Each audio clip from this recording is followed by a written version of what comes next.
News Tamil கழுகு. எப்படியாவது ஒரு சீட் வாங்கிடணும்னு உடன்பிறப்புகளுக்கு டஃப் கொடுக்கிறாரா கருணாஸ்.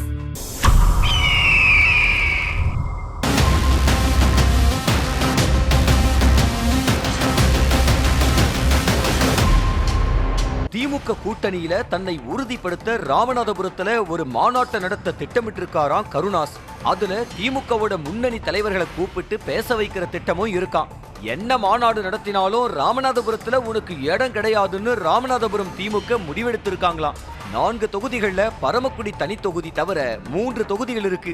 அதுல அமைச்சர் ராஜகண்ணப்பன் முதுகுளத்தூர் சட்டமன்ற உறுப்பினராகவும், மாவட்ட செயலாளர் காதர் பாட்ஷா முத்துராமலிங்கம் ராமநாதபுரம் சட்டமன்ற உறுப்பினராகவும் இருக்காங்க. திருவாடானை தொகுதியை பொறுத்த வரைக்கும் மாவட்டத்துக்கு ஒரு தொகுதி அப்படிங்கிற அடிப்படையில காங்கிரஸ் அந்த தொகுதியை கேட்குங்கிற நிலைமை இருக்கு. கருணாசுக்கு ராமநாதபுரம் மாவட்டத்துல இடமே இல்லைங்கிறது உறுதியானாலும் உடன்பிறப்புகளுக்கு டஃப் கொடுக்கிற விதமா பேசி ஒரு சீட்டுக்கு குறி வைக்கிறாராம் கருணாஸ்.